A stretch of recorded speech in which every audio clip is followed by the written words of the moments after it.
With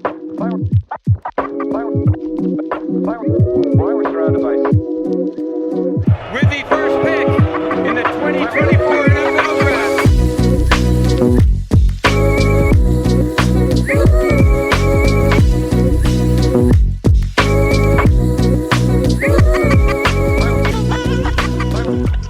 Hello, everybody, and welcome back to the Daft on Draft podcast. I am your host. I am back. I am in the United States. I am Dalton Miller. And joined with me, as always, when I am here, is Corey Kinnan. Corey, I missed you so much. I even texted you the other day. My life has been insane, and I even had to stop and say, Corey, I miss you. And the minute I landed back in the United States, I was so ready to jump on and start grinding tape again. Like, I got back to the U.S., and I was like, it is football season, baby. We're going to be going back to 4 episodes a week. But I introduced him, and then I got sidetracked because I'm so excited about this. Corey, how are you doing today?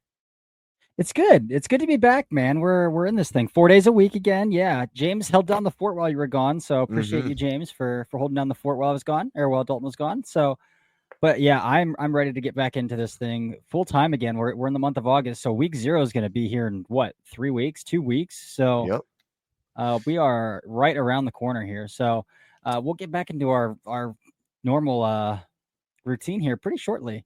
But I'm excited. So this week we got what? We're gonna talk about the Bruce Feldman freak list today. We're gonna talk about some edge rankings over the next couple of days, and we're back in it. We were gonna talk about edges, and then Bruce dropped his freak list, and it's like, well, listen, when Dane drops the beast, you talk about the beast. When Dane drops the top 50, you talk about the top 50. When Bruce Feldman drops the freak list, you talk about the freak list. And that just is what it is. So immediate change of plans. And I need to rant for a second, because Feldman's freak list is simultaneously my second favorite thing in the world behind the beast, and my least favorite thing in the world, because I am a psychopath when it comes to all of the fitness side of things. And so I do love hearing about these freaks. What I don't love is the lack of education, I guess is the way to say it, around body fat percentages and just a lot of juiced numbers, specifically when I see that a number is coming from a team representative. Sure. Because these guys are going to go to the combine. Team representatives, right? Well, I mean, not all. I mean, some of these are somewhat verified. Like, there's a lot of schools that do a really good job of like actually doing like summer combine stuff, and a lot of these guys during the pro day, these younger guys will take part of pro days as well, just to get some of the timings in.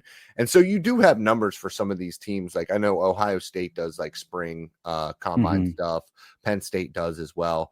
And I mean, when you look at it, there's a bunch of Penn State players on the list every single year, and that's part of their strength and conditioning program. I'm quite convinced at this point that they are running the old German Olympic protocol, and they're all on T-ball because the way that they improve from year to year, and we will talk about one of those guys a little bit later, is ridiculous. But when you guys see, this is why I say all that to say this, when you guys see a body fat percentage being said about any of these guys, it's wrong. It is 100% wrong, because when you look at a professional bodybuilder on stage, that is between 4 and 8% body fat. Not a single one of these football players is near that. Maybe 8 to 10, some of these wide receivers, some of these corners. But when you see somebody say a defensive end, an edge rusher is 12% body fat, they're probably not. They're almost certainly not if they're over 240 pounds. So that's all I got to say about that. That's great to point out. That's a great thing to point out here as we dive into this discourse here. But, you know, a lot of good, obvious things for some of these guys, right? Yeah. Like we knew we would see Jeremiah Smith. We knew we would see Nick Carter. We knew we'd see Zane Durant.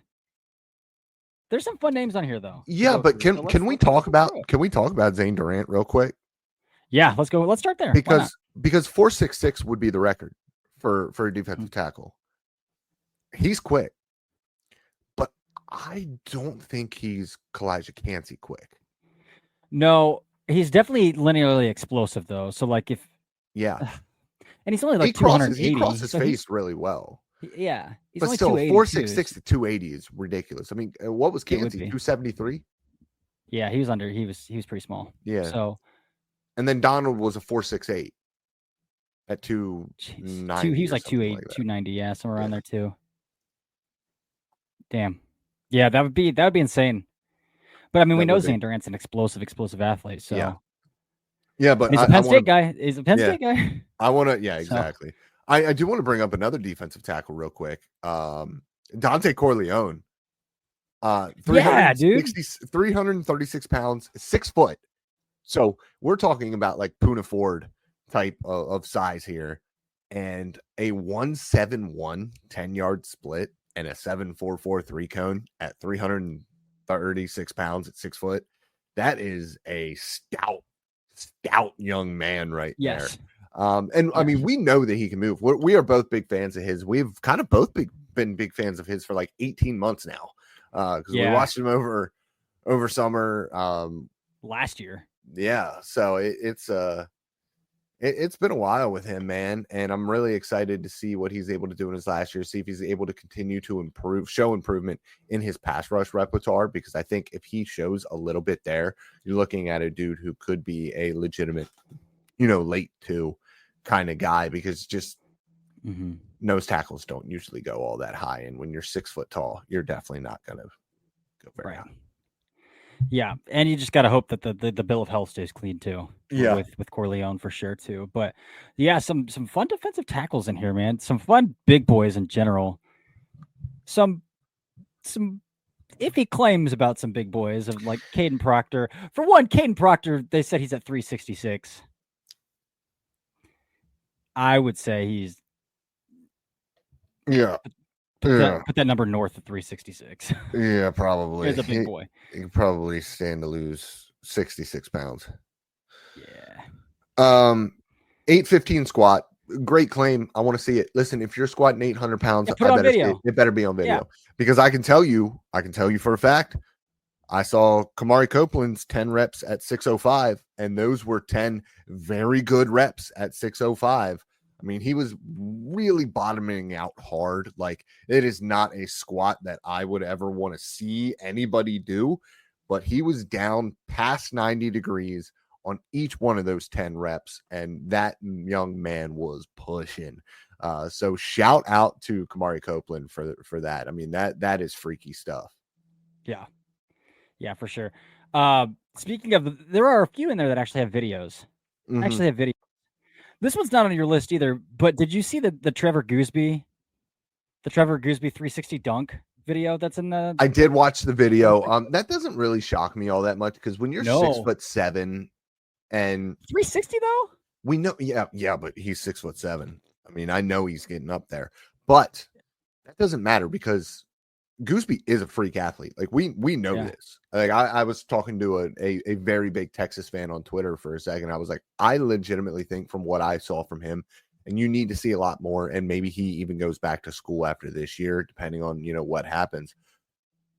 But we're looking at somebody with like Tristan Wirfs level of athleticism at the position. And for how good he was in the fire that he was thrown into in his performances, he was facing all of the best defensives in college football.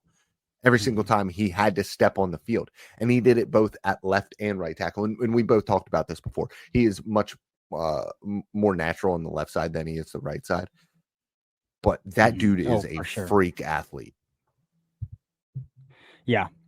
I thought he was a little bit stiff on tape, but linearly, like very, very explosive. I hope that I'm wrong about the stiffness. Again, a lot of it, you could definitely tell the right side stuff was not pretty compared to the left side stuff, but I mean, he's in the freak list as well. I think some stiffness can be overcome if you have good feet, length, and explosiveness. Like I think, when I look at defensive ends and edge rushers, you can survive not being like incredibly loose overall if you have good lateral mobility, lateral agility, and then a little bit of length as well. So I think that you can survive like that. It's also worth mentioning they had him listed at a 20 mile per hour top speed in Feldman's freak list as well. Yeah, I wonder what game that was, because I remember him getting outside on one of those games and moving. Yeah, but that's whack. That's whack. Yeah, some really fun like big boy stuff in there. Some really fun like running backs and linebacker stuff here too. Arion Carter jumping 40 inches at 235 pounds is pretty wild. That's an insane little claim there. Do you think Nick Singleton actually runs a sub 4.4? Yes. Do you think so? I think he can. Yeah. So the thing is, he runs heavy. He does. Like Pacheco heavy, like the earth shaking kind of flat footedness when he runs. But I bet he could. They said he's outdoing some of Saquon's gym numbers. Which whack. Is insane. Penn State has no reason to lie about this stuff, though. No, if there's one Penn school that has State no doesn't. reason to lie about it, it's freaking Penn State. And we need to stick to Penn State here real quick, because Tony Rojas, 4.37, improved from a 4.50. He improved his vert. I mean, 4.50 itself would have been like freaks with list worthy. Yeah, and then he improved his 34-inch vert to a 37.5. And he got clocked at 22.5 miles an hour. So where is this on tape, Corey? Yeah, none of those testing numbers have to do with his eyes, but where is that? Yeah, I don't know. Tape? Those Penn State linebackers on tape, not very good. Not very good. No, the transfer. We'll see the transfer is the best one of all. New defensive coordinator this year. Yeah. Jim Knowles. We'll see if Jim Knowles can fix something there, but. Yeah, the Penn State linebackers as is from last year's defense.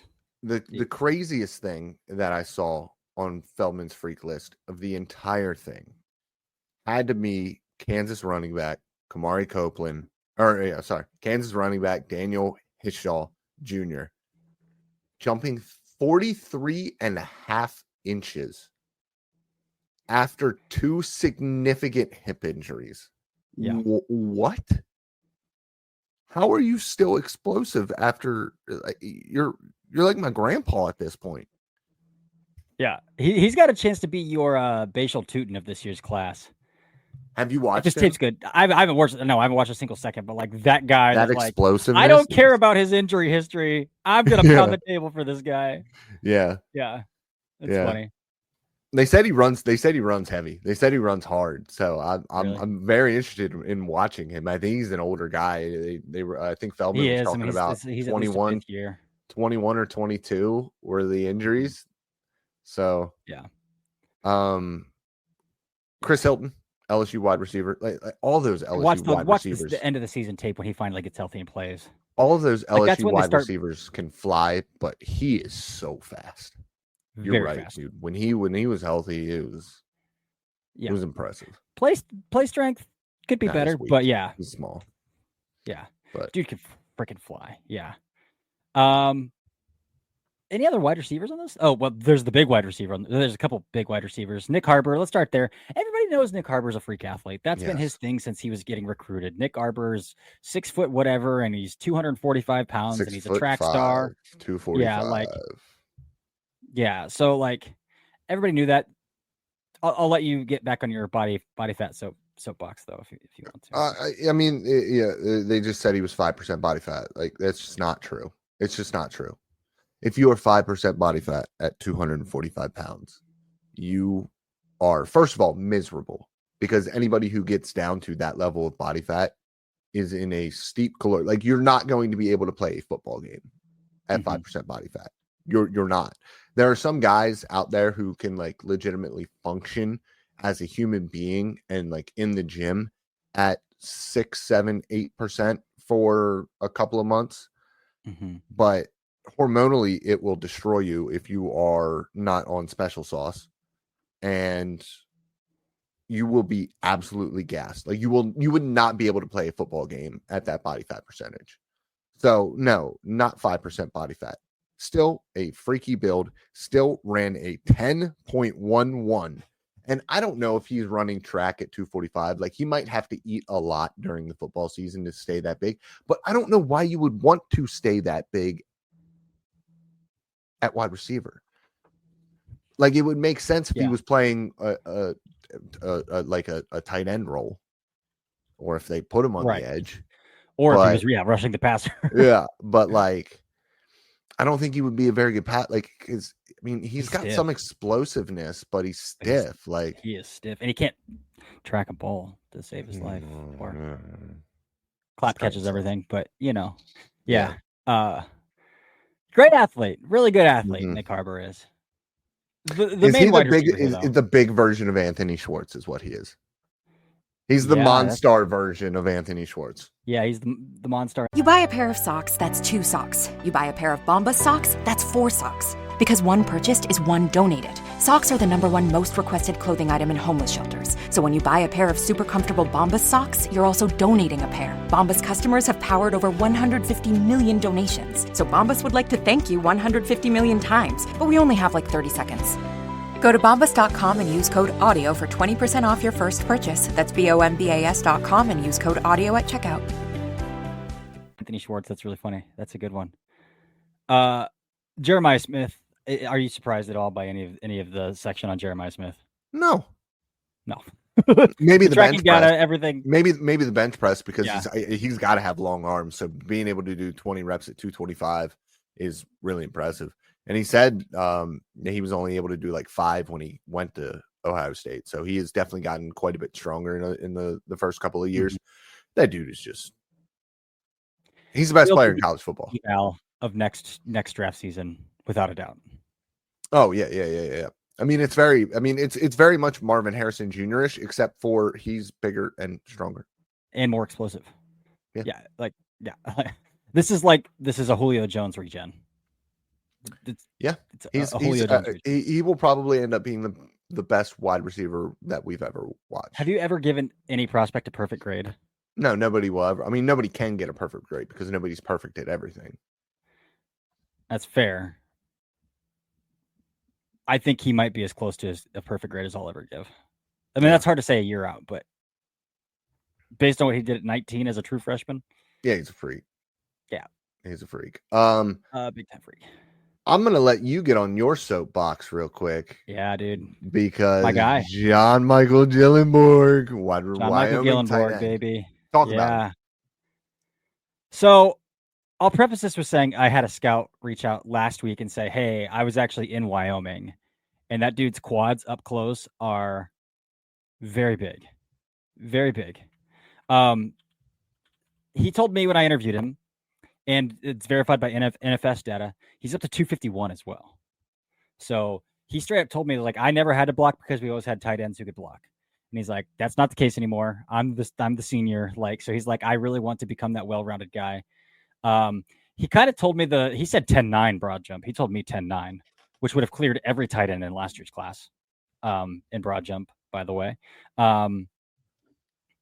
So that, and he told me his cleans and his squats were up there. He said up there. That's what he told me.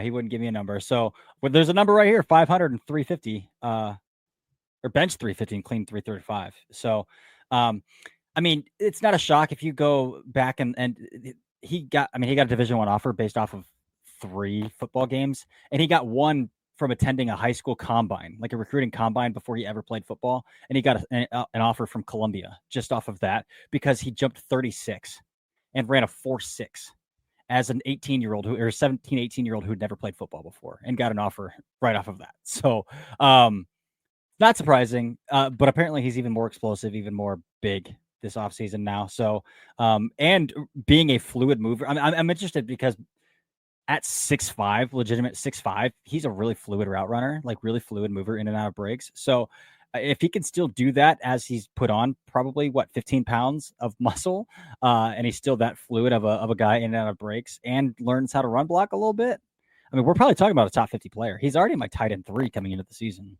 But we need to have the same conversation about him as we kind of had about Harold Fannin Jr. Why is a guy like this not going somewhere else right now? Not transferring? Because we talked about it. He's like, I got offers. I'm not going anywhere. It's just weird. That's what he told me. I get it. I just wish I selfishly wish that he would have moved up, because I want to see him against better athletes, because that dude is not fair pushing the scene in the Mountain West. Even catching a ball in the flat and turning and running up the sideline, it's not fair. Like, he's cooking dudes in the open field. You gotta absolutely love a former basketball player turned tight end. It's just impossible not to love that player. Now, he's got to catch a little better through contact than he did last year. That's like my biggest gripe. You got to catch through contact a little bit better. But, I mean, I think if he can learn to block even a little bit, we're talking about a potential top 50 player. Yeah. Like, that's the kind of guy we're talking about.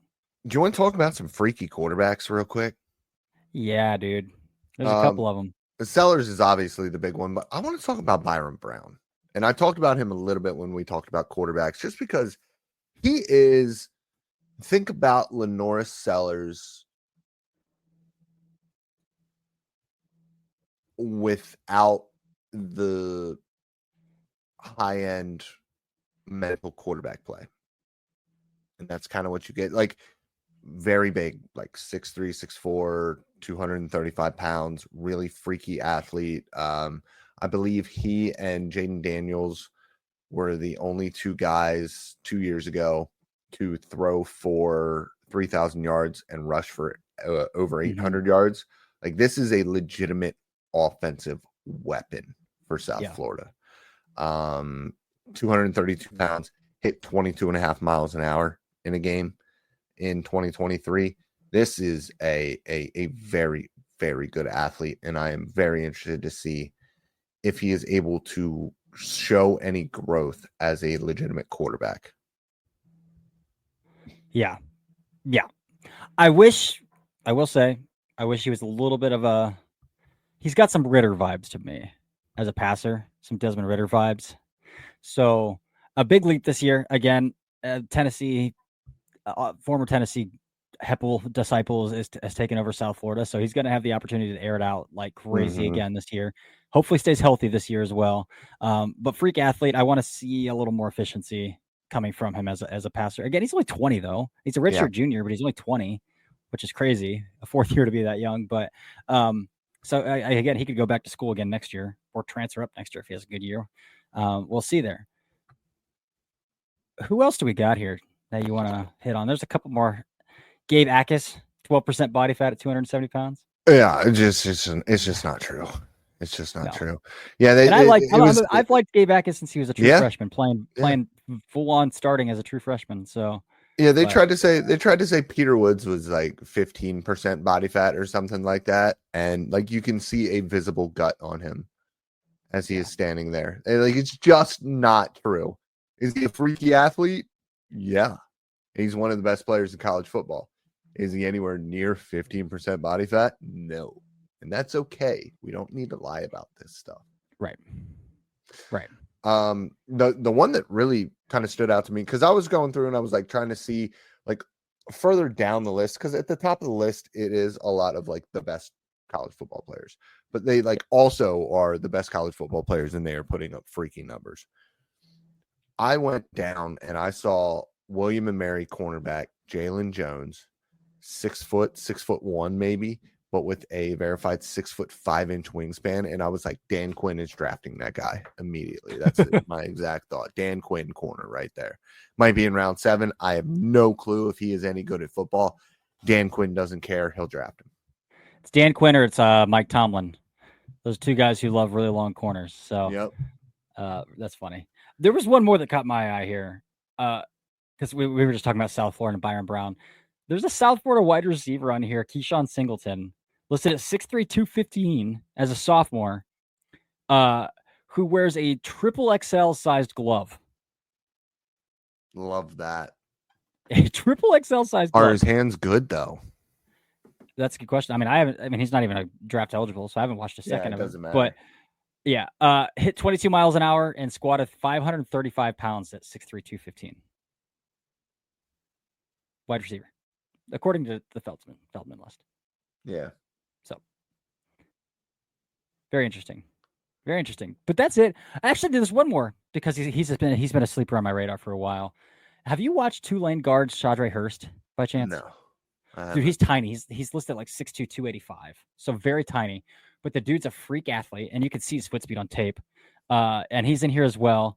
Listed as with a 375 power clean, a 450 bench press, and a 600 squat, and a trap bar deadlift at 635 for 3 reps. I've heard he's moving to center too, which I think would be great. And he's up to 300. I know an agent who's kind of pursuing him as a client. But Shadre Hurst is a really good offensive lineman, interior offensive lineman. I'll watch him because I'll watch it.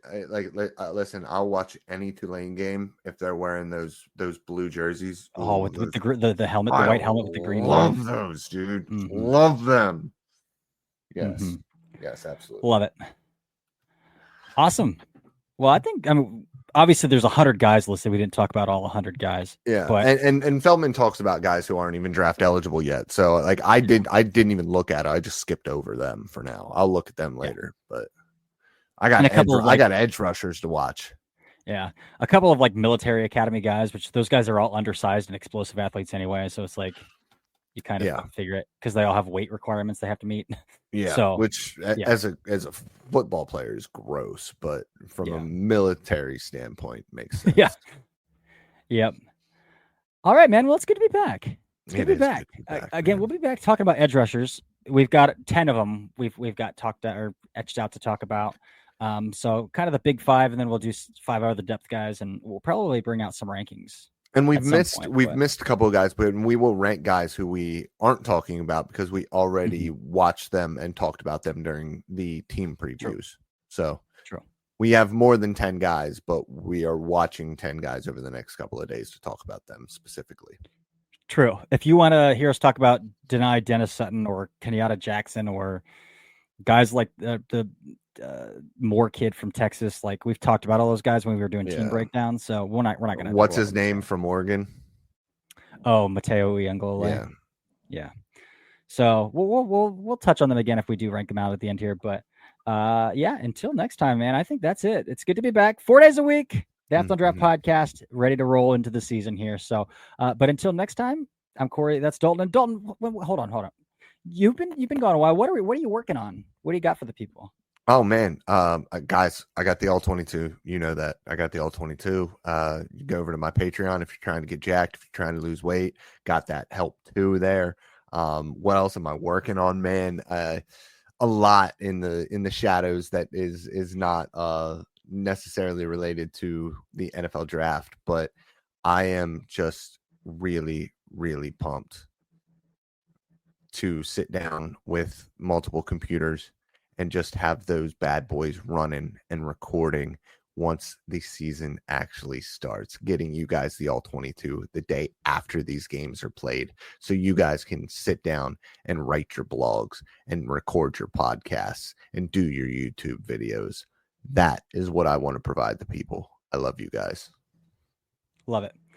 All right. Well, until next time, this has been the Athlon Draft Podcast.